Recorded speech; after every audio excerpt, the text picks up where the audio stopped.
Hello, faithful warriors and precious standers. This is Jamie. Welcome back to Road to Restoration. Thank you so much for listening in today.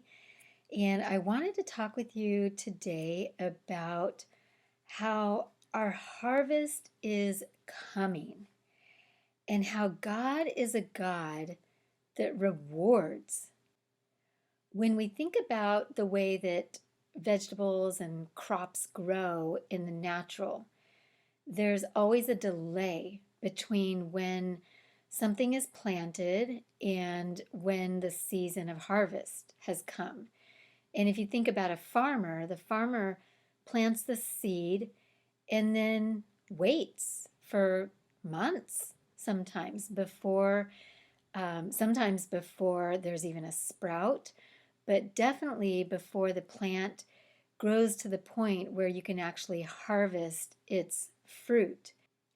And that's actually the same type of concept in the spirit realm. In the spirit realm, there's a natural delay between a promise and the manifestation of the promise. And it's during that waiting time that we can be very challenged.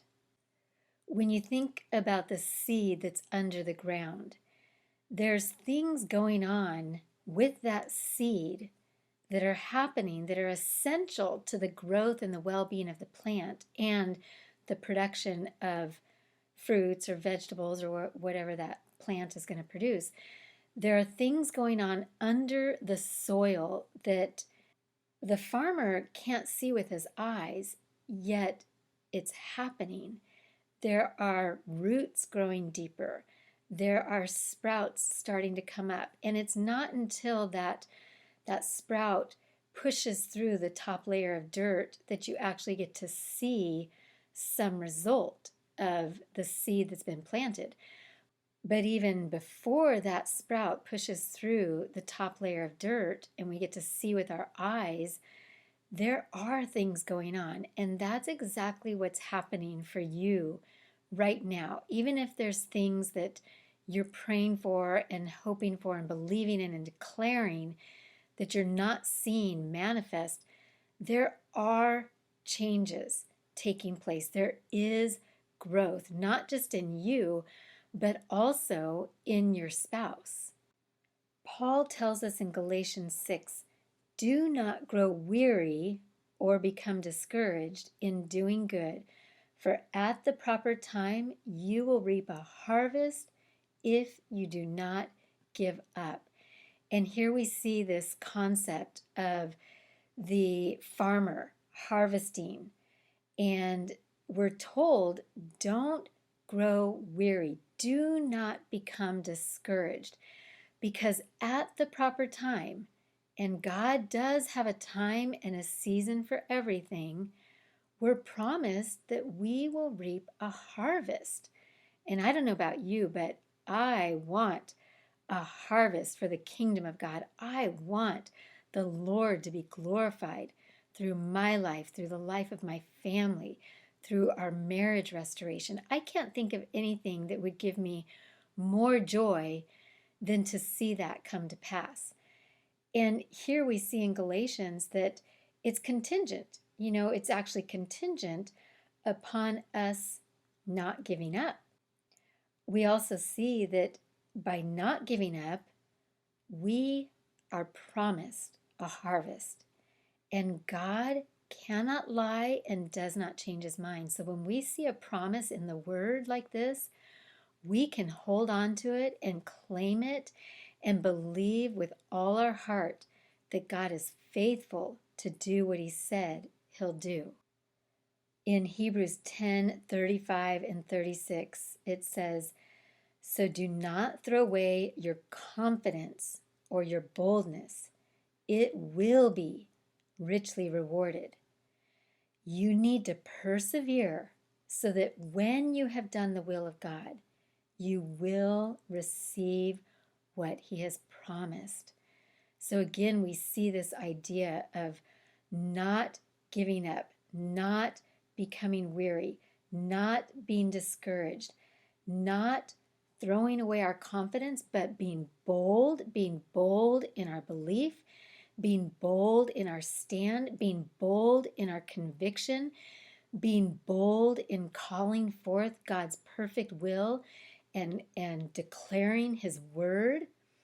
And then we're promised a reward, a rich reward, not just any reward, a rich reward. And then we persevere because, again, it's contingent when you have done the will of God. That's a contingency. We have to not quit, we have to persevere. And we're promised again that we'll receive the promise.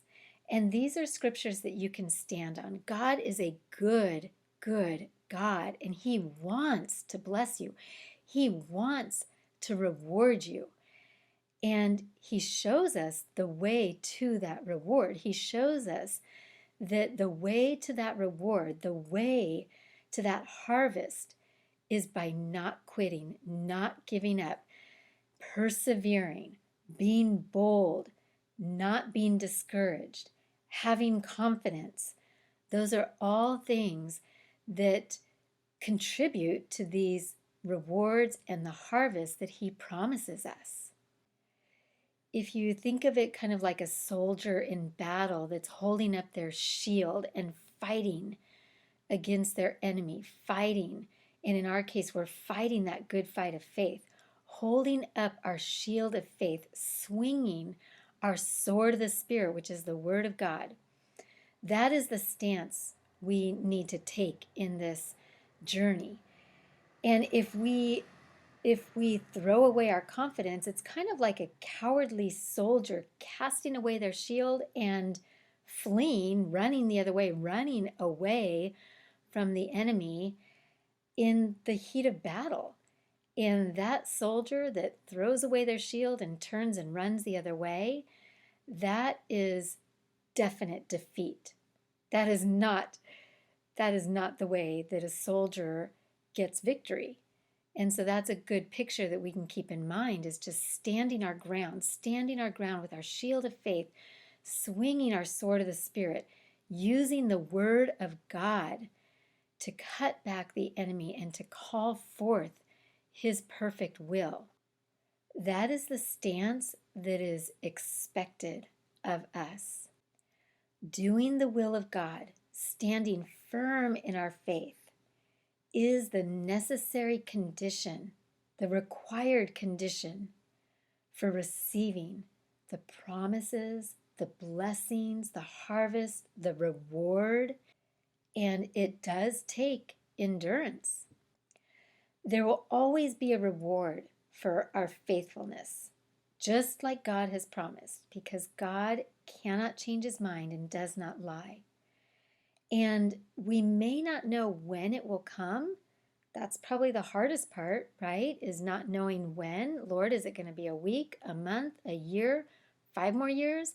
We don't know when, but we can trust that it will come because that is God's promise. And in addition to a reward from God, we can also be rewarded now in the midst of our storm. Because when we're walking in the perfect will of God, regardless of what our spouse is doing or regardless of what's going on around us, when we're walking in the perfect will of God and doing what he's called us to do, we can have peace now, knowing that we're in right standing with the Lord. And we can be happy, we can be joyful because we know that we're doing what's right and what's just and what's pleasing God. So there's really no better feeling than knowing that we're pleasing God. And that's something that we can have now as we wait for the promised reward. So during this time, we're called to be steadfast. We're called to be patient for the reward until it's God's time to give it to us. God knows all, everything. everything. He is sovereign over everything. He is omniscient. And things occur in His perfect time, not ours. So we have to trust that God's timing is always perfect.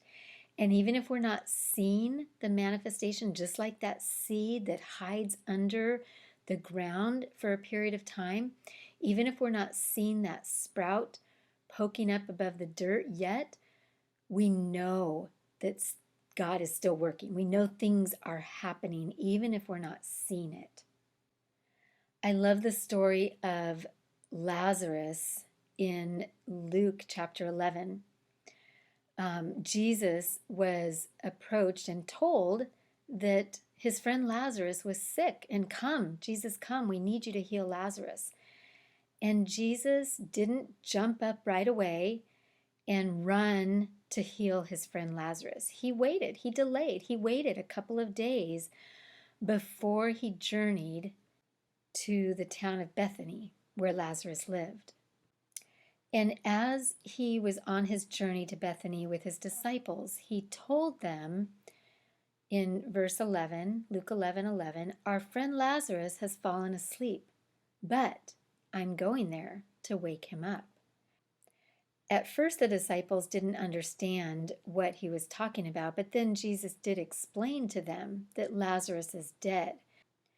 And then he tells us in verse 15, for your sake, I'm glad I was not there, so that you may believe.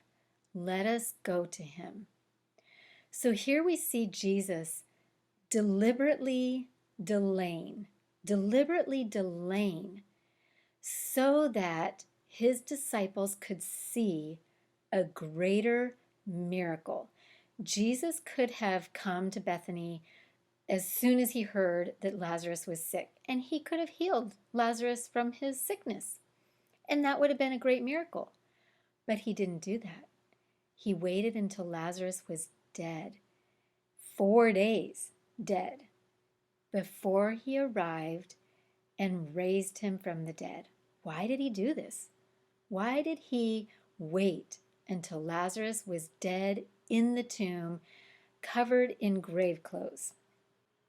Because through his delay, Jesus wanted to stretch the faith of his disciples. And these are the men and women who Jesus was leaving his ministry to after he was crucified. And his disciples were super important for taking the message of Christ to the world after his death. So why did Jesus want them to see this miracle? Because he wanted their faith to be stretched. He wanted their faith to grow. They knew that Jesus had the power not only to heal people, but to raise people from the dead, to raise a 4-day-old corpse. And by Jesus allowing Lazarus to die, he was able then to do an even greater miracle. Faithful warriors and precious standards, God has the final say, right? God is sovereign over everything. So we tend to, in our humanness, we tend to put limits on God. We tend to put periods in our lives where God actually puts a comma. So I know for me, there have been so many moments where I've just thought, Lord, how on earth could you restore this dead marriage? And I will start to feel discouraged or start to feel overwhelmed. And then God just reminds me, I am the God of the impossible. Nothing is too hard for me. God is a God of commas, not a God of periods. We're the ones that put the periods on God. We're the ones that put the limits on God because of our own limits in our own thinking. We think something's over and that's like a period, but God is saying, no, it's not over. I can heal and restore anything. Your marriage, your family, I can raise them from the dead. God puts a comma in those places because it's not over until He says it's over. He has the final say. And I know for us, for me, God's timing often feels like it's a long, long, desperate delay. Sometimes it just feels like, Lord, is this ever going to happen? But this is where we have to put our trust in His perfect timing, knowing that this delay grows our faith. As we're forced to wait and trust in God, our faith is growing. Just like the disciples who saw Lazarus raised from the dead, and it makes certain that He and He alone gets the glory and praise for pulling us through. So you will be richly, richly rewarded if you do not give up. So I just want to pray over us. Father God, we thank you that you have called us to this higher place where our faith is being stretched, our faith is being grown. Sometimes it hurts, sometimes it's so uncomfortable, sometimes we hate it, but God, we know that in the midst of this time, you are working. Even if we can't see it, we know you're working. We know things are shifting and changing, and we're maturing and growing, as is our spouse. And we trust you, God. We thank you for this opportunity to grow our faith muscle. We thank you for this opportunity to put our trust in you and in you alone, not what we see, not what we feel, not what people say, but in your promises. And we thank you, God, that you are a God that richly rewards, and you're a promise keeper. You cannot lie, and you do not change your mind. So thank you, Father God, that the harvest is coming. Declare, decree, and release this in the power, in the might, in the authority, and in the blood of Jesus. Amen. Thank you so much for joining me today. I hope that you're feeling encouraged, that you are feeling empowered to persevere, to not give up, knowing that your harvest is coming. That's God's promise. The promise is that your harvest is coming and you will be richly rewarded. Please like, subscribe, and share my channel. I'd so appreciate it. And remember, I love you. I'm praying for you. Stand strong. Keep fighting and do not quit. God can and will restore your marriage. Bye-bye.